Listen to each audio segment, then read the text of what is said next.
I started working when I was 13 at a Wow. convenience store, stocking shelves, bagging groceries, sweeping the parking lot. And I've worked ever since. Throughout high school, I was a dishwasher. The Grow framework is really all about helping individuals to grow, which is what we're trying to do in our careers, through two important elements. Hello, everyone. In this episode, we're going to talk to John Vitale, who is a career coach and have 30 plus years of experience in HR and leadership development. John has created a career startup program with a 10-step process with including the grow model and assessment, which can help you navigate the next move.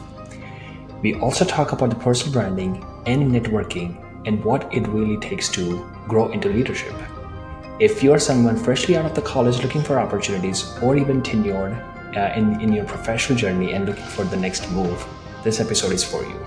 I hope you enjoy the conversation. Let's get into it.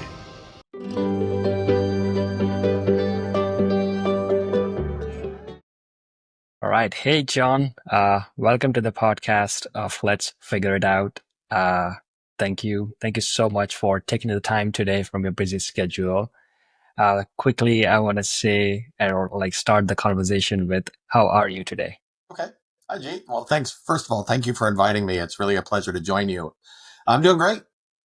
Looking forward to the Awesome. conversation. Awesome. Yeah, for sure. I'm really looking forward to this conversation and really excited about your uh, tips and techniques in terms of how one can achieve better sort of exposure towards their job search or whatever they want to do with their profile. But uh, before we dive into that, I want to talk more about yourself. So could you briefly introduce yourself and tell us more about your professional journey? Well, sure. Well, my name is John Vitale. And I guess my professional journey, I started working when I was 13 at a Wow. convenience store, stocking shelves, bagging groceries, sweeping the parking lot. And I've worked ever since. Throughout high school, I was a dishwasher, a fry cook, a hamburger flipper, a shoe salesman. I also worked my way through college. I was a convenience store assistant manager and then a bank teller. And those things sometimes got in the way of my studies, but I've always enjoyed working and I had to work my way through school. So that's the way I sort of managed that. And then following my graduation from the University of Colorado in 1986, I had the opportunity to take on a role as a training coordinator at the bank I was working for. And I developed and delivered a customer service and sales program, and I really enjoyed the experience.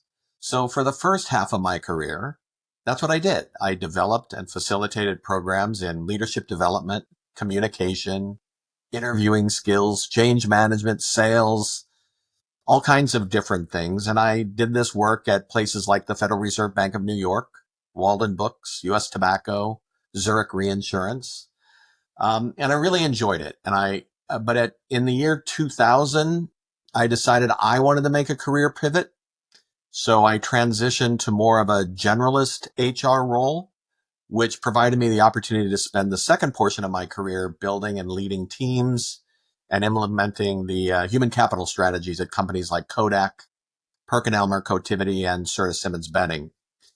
And then in 2017, after 30 years of doing all that stuff, I semi-retired from day-to-day corporate life, and I now serve as a human capital advisor to a global private equity firm. And because I can't sit still, I also serve as a career coach.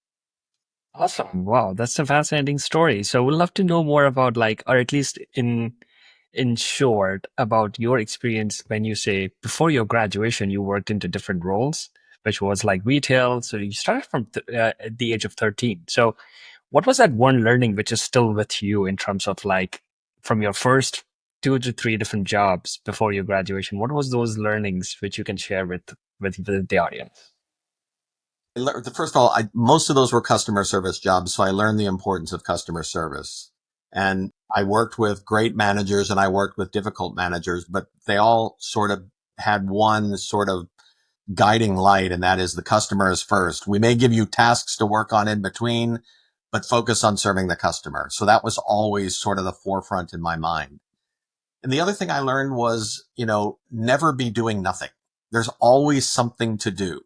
So if there's not a customer in place, be cleaning something, be making something neater, making something better, those sorts of things. So why I can't sit still possibly is that's what I was, that's kind of the way I was taught from my earliest managers.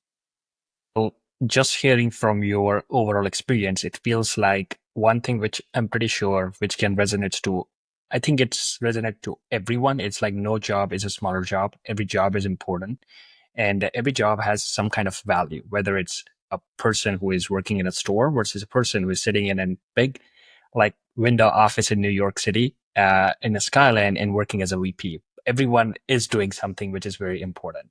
I think that's really important, and I always try to reinforce that point to my human resources teams as well, because we had some people that were kind of in the front of the house taking care of the customers, being the employees and the managers, Yeah. leaders of the organization.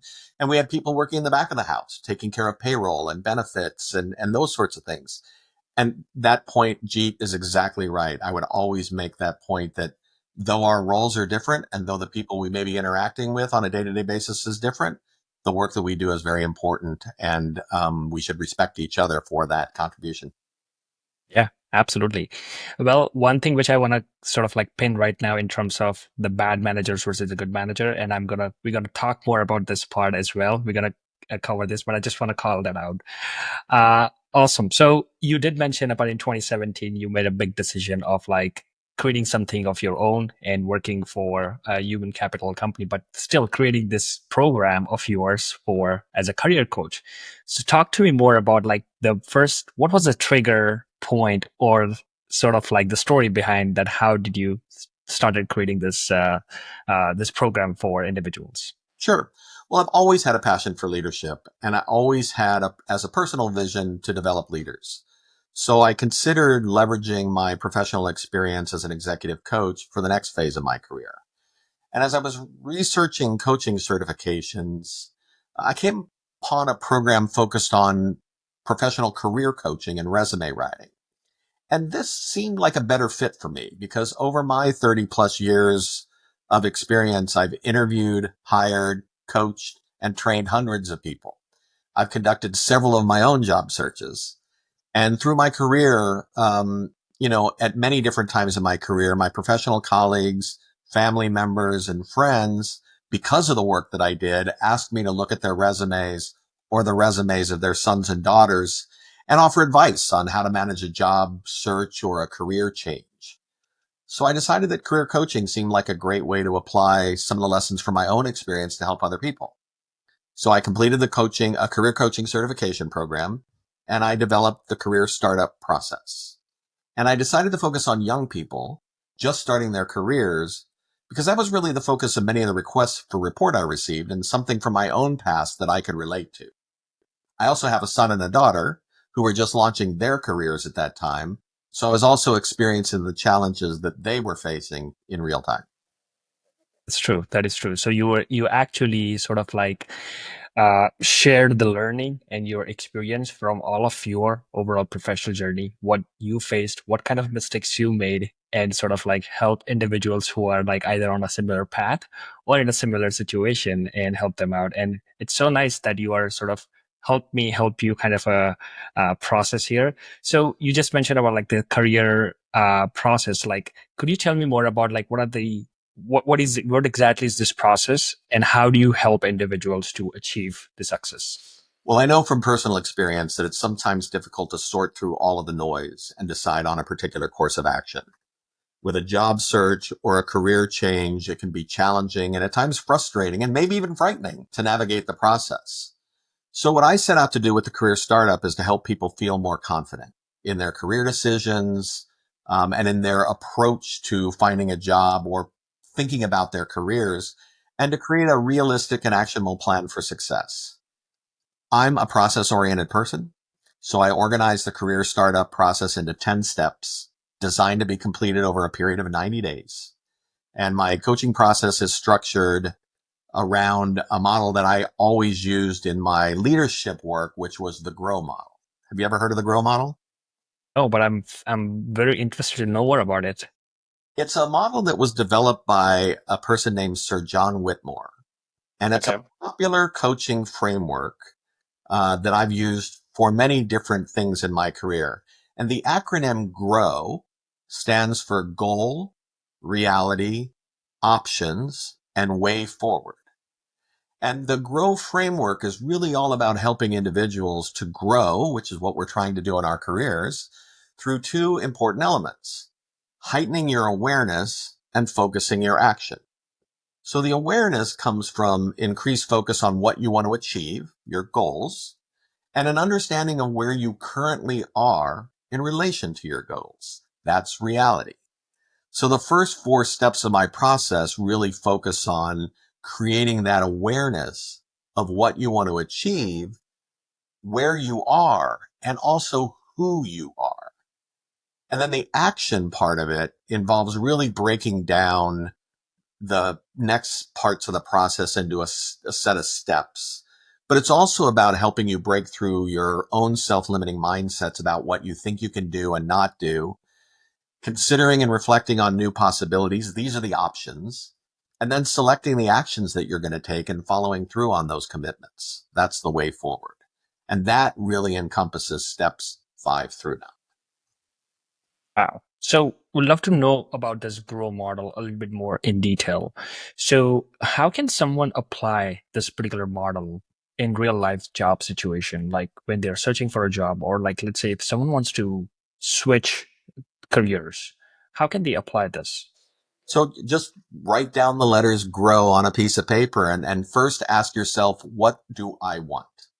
Okay, so Right? the goal is the most important part. The goal is really the most important part. It always reminds me of a scene from Alice in Wonderland where, one day Alice came to a fork in the road and saw a Cheshire cat in a tree. And she asked the cat, which road do I take?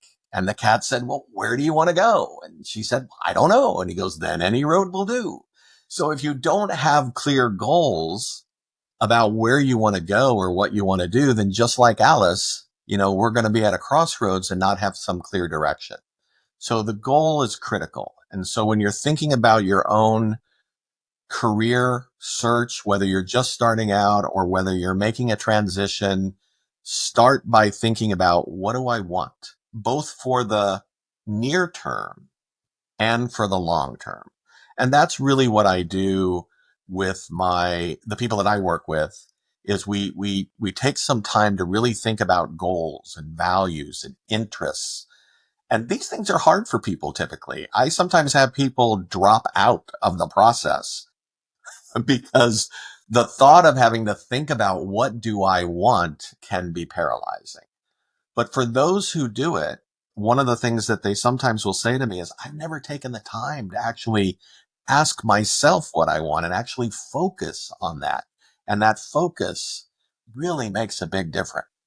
And from that, what we do is what I create for folks is something called a career compass. And that's just a one pager that says, this is my vision. This is how I imagine myself 10, 20, 30 years from now. Where am I living? What am I doing? What's making me happy? And then what are those subsequent goals, short term, medium term, long term, that are going to help me get there?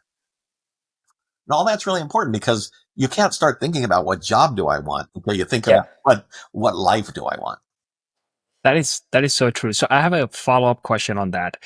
Uh, you just mentioned about like lot of time people have these kind of thoughts in the mind that, is this right for me? And will I be able to do this? Do they do have something in mind as a goal? Like, I do want to progress my career in this direction. But then there is this one, excuse me, one person with a hammer in the brain is like, no, you can't do this. Right. Yes. So I'm So pretty sure you might have self-doubt. You might have dealt with similar use cases. How do you sort of like, what kind of advice you can give to these people or like these individuals that how to overcome the situation? yeah, and again, I think that we all have a little bit of imposter syndrome, right? And the one thing that I sometimes will say to folks that I'm working with, and this has been throughout my career, and I've experienced it myself, we've all done something for the very first time, right? And the anxiety that produces in us can sometimes paralyze us, but it's also what provides us the energy sometimes to lean in and tackle the fears or the imposter syndrome or the anxiety that we may have in doing that. I mean, one of the things that I do really, it's part of the current reality process in the coaching model, is use some assessments to actually help people discover who they are and what their unique strengths and maybe limitations are.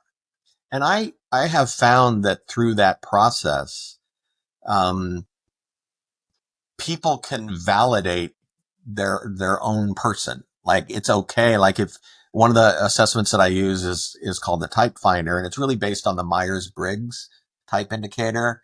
You may have heard the type expressed as an INTJ or an ENFP. There are 16 different possibilities, but just by going through this exercise, it helps you understand I'm more introverted than extroverted. That may mean that I may be more comfortable in these types of jobs than those types of jobs. And I think that when you realize that some of these things are just preferences, just sort of the way in which we, get our energy, gather information, make decisions, or organize our lives, it normalizes it to say, there's nothing wrong with me. I'm just different in the way I approach things. And so from a career perspective, knowing my type or knowing my preferences can help me explore roles and career paths that better align with my natural strengths and preferences. Interesting. So from this assessment, let's say a person 21-year-old and another person 28 years old. Have you seen a particular difference in the assessment? Because the 28-year-old sometimes have a little bit of experience, some here or there. 21 has no clue what's out there for me. So Yeah, I think on this particular tool, because it's so universal, Mhm. really asking you, like, you know, do you, are you more comfortable? Do you get your energy from staying at home and reading a book or going out and partying with a lot of people? Like, you have a shallow relationships with a lot of people or deep relationships with a few people. I think regardless of your age, you can answer those questions.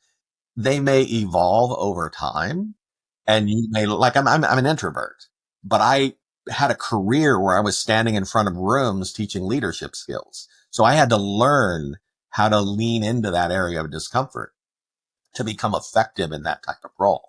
But being an introvert also made me more tuned into people and more able to listen and understand and coach and those sorts of things. So that doesn't mean an extrovert can't do that. It just means that I was able to figure out how to use my unique personality, style, preferences, and gifts to be able to apply them to my career. that is true. That is true. And actually I agree to your point. Like introverts are more good listeners because they are more patient. Here we And yes. Great, great. Yeah. So And I think that's the message, that being, figuring out what your personality type is, it isn't to box you in. It's yes. just to give you more information about you. And, the other thing in all of that is that it can help us have a conversation about, what do you think you're good at? What do you think are strengths of yours? And what do you think are weaknesses or development areas or things that you're not as comfortable with?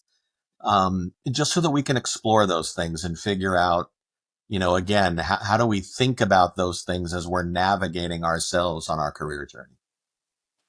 So true. Perfect. So goals is the most important thing. And then once you figure out the goals, you have to assess your interest in terms of Yeah, like how you get, where are you? yeah, current, Who are you? exactly. Right. Awesome. So the next step is I want to talk more about, or want to know from you is like the personal branding. So how someone can create the personal branding now. Uh, Definitely resume is one thing where it can be, you can explain it yourself to individuals or to the companies. But any other tools, like the other tool I know is LinkedIn, but would love to know from your end how you can use, or one person can use these tools to create a better personal brand of yourself, of themselves. Yeah, it's a great question, Jeet. And I would say that both a strong resume and a compelling LinkedIn profile are crucial for your professional branding. Um, and when I'm working with people, we tackle both of these.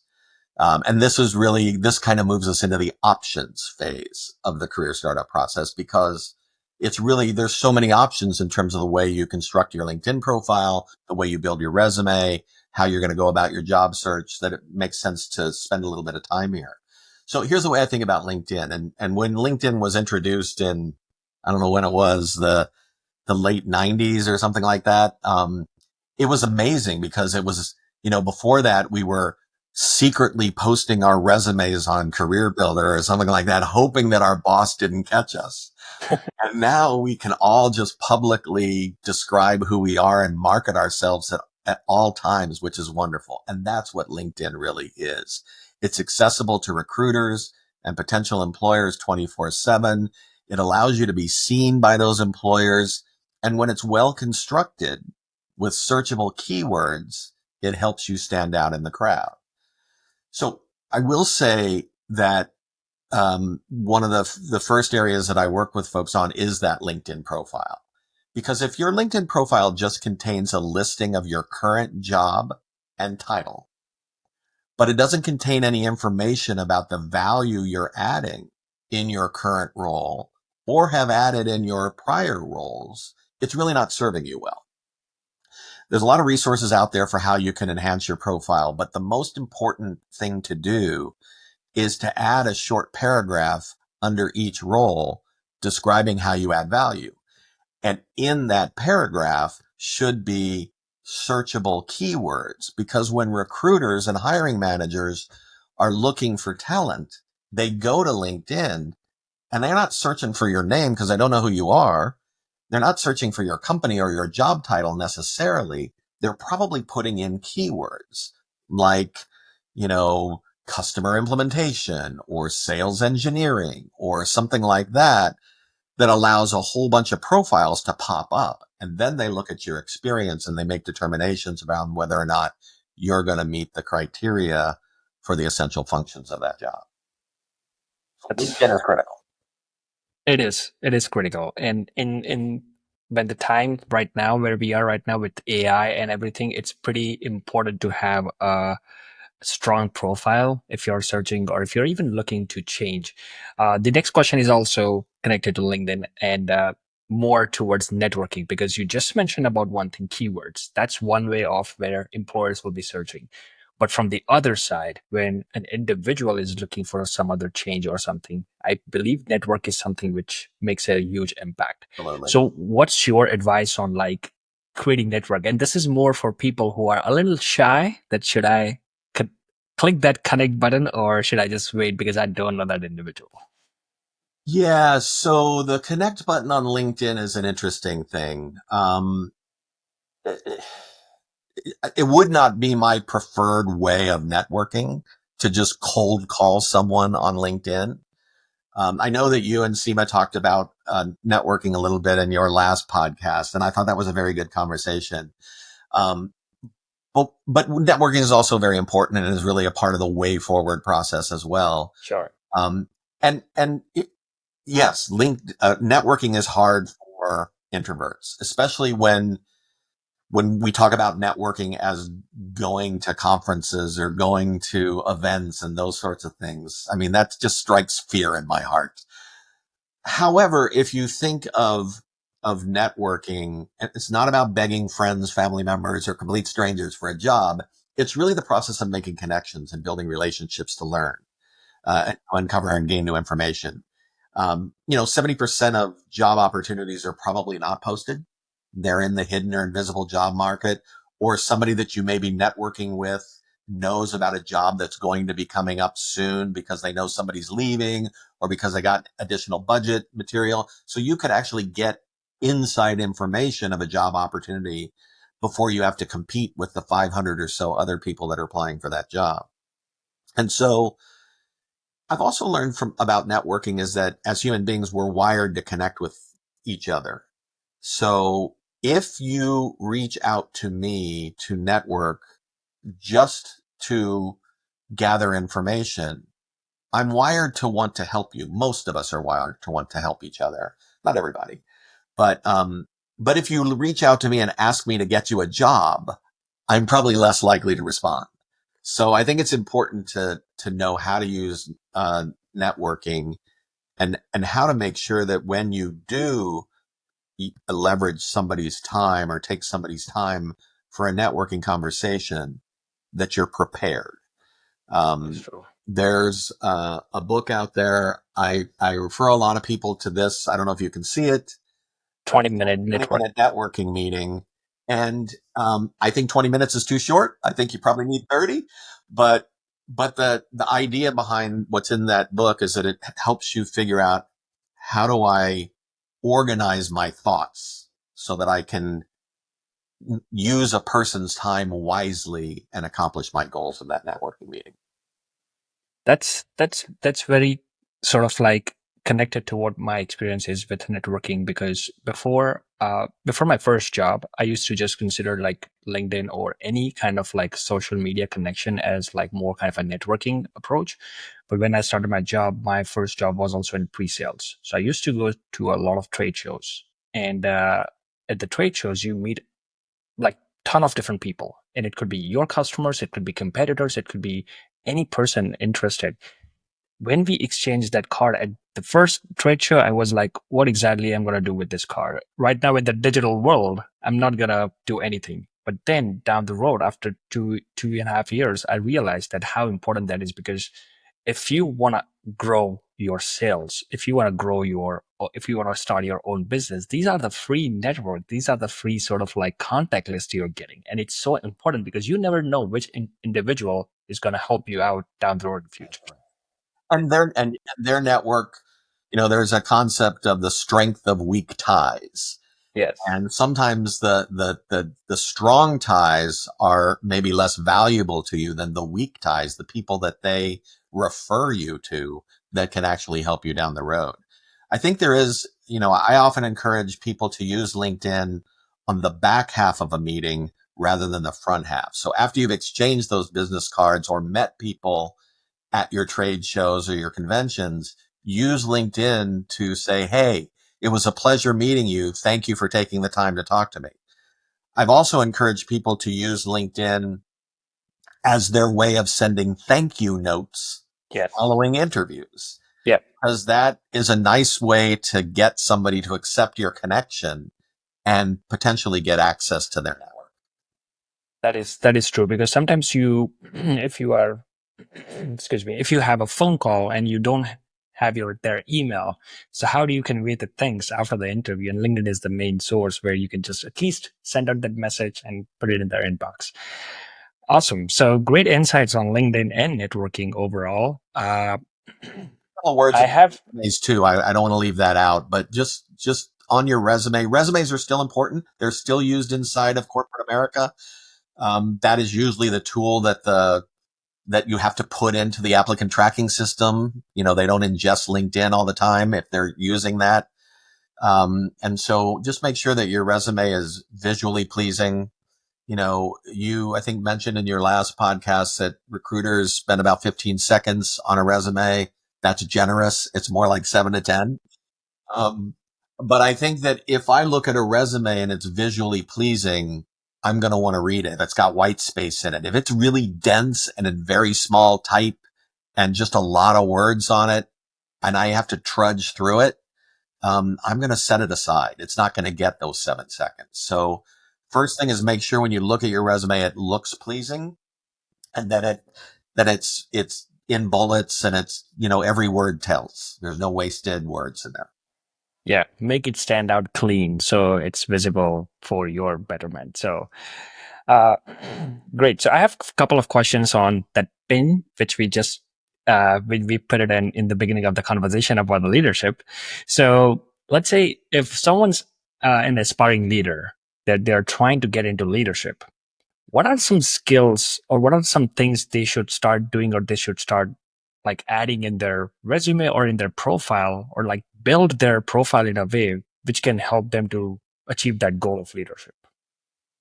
Yeah, it's a good question. Probably warrants a follow-up podcast, but I would say a couple of things. One is that it starts first with you, right? That reality and that mindset. So to make the transition from individual contributor to leader, you have to shift your mindset from doing and receiving recognition for doing to leading and receiving recognition from building a great team. And I think too many people that that rise to supervisory or management ranks don't make that transition, and they become micromanagers, right? Because they're still doing, and part of the mindset shift is you've got to give away the win of the doing to somebody else, because that's what leadership is. And you get your satisfaction from seeing other people grow. So that's really important. And so that's not about, find experiences in your current roles where you can develop others. Like early in my career, in all those roles that I had in high school, I always ended up being the trainer of the new people, right? That's probably where I learned most of my leadership skills.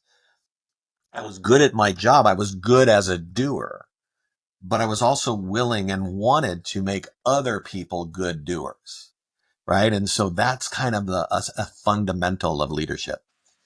Communication is another thing that you've got to really become good at. You're going to be the person who's called upon to set the vision and the goals for the team. You're going to be asked to provide feedback to others. You're going to need to give people recognition so that they want to do more of the good things that you need. And so that's really important. And then I think the last thing, for me at least, that was always the most important for me as a leader, is that you really have to care about the people that you're leading, and they need to know that you care about them both personally and professionally. So don't just start a meeting jumping into the work. Take a few minutes and ask them about their son or their daughter or their significant other or something like that, or their hobbies, something that you know about them that matters to them, because it's not just about work that matters to them.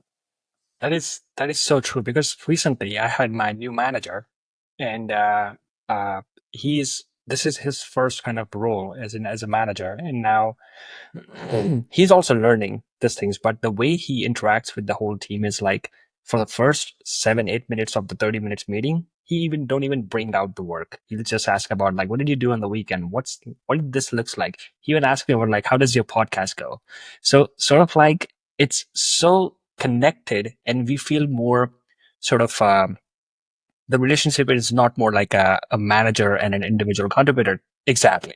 And it feels like you're talking to a friend about, like, what did you do on a weekend, or something more casual, rather than he's my boss. But well, yes, he's my boss, but he's also my, I consider it as not as a boss, but I consider it as a leader. There is a big difference, because someone who can guide versus someone who can delegate. So, And as a uh, leader, it's a fine line, right? Because your team members, you can be friendly with your team members. yes. They are not your friends, and they may not want you to be their friend, right? Yeah. So you have to strike that balance to say, I can care about you and we can have separate lives, Yeah. but it's the care that matters. Awesome, awesome, John. This was so amazing to know about the whole story about your sort of like values behind your startup, and your the approach of how you're helping out individuals. One last question before we wrap up. What's one advice you would give to that 18-year-old John when he's starting? If you go back and see, like, if you want to change something. Wow. Do better in school. Would have been that would have been something that I would tell the current me. Focus on that. That would be one thing. But I think that looking back, enjoy what you do. Enjoy the people that you do it with. Keep in mind that, and I think this is what causes people to not lean into change, or some people even have a failure to launch, is that there's a fear that whatever job I take or whatever job I'm in is a life sentence, and that I'm stuck here because I started in this way. I got to continue in this way. It's not the case. Um, another one of my favorite books, Dr. Seuss's "Oh, the Places You'll Go."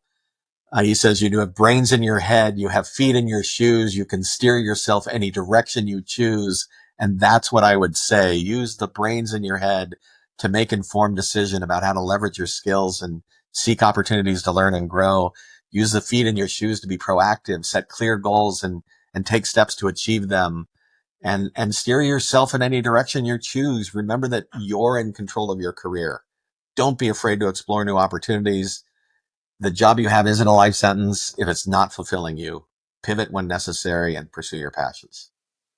That is amazing. Sky's the limit. Don't limit yourself by thinking that, oh, I can't do that. You definitely can do it for sure. But John, thank you so much for sharing some amazing valuable insights and some great advice for like people who are just starting out or might be looking for a career change, or even at the age of 50 they might be looking that, can I start this business or not, right? Everyone needs that goal, so I'm definitely gonna create my goal tonight, and gonna work on it. But And thank you so much you bet. for sharing everything. The invitation. Yeah, yeah.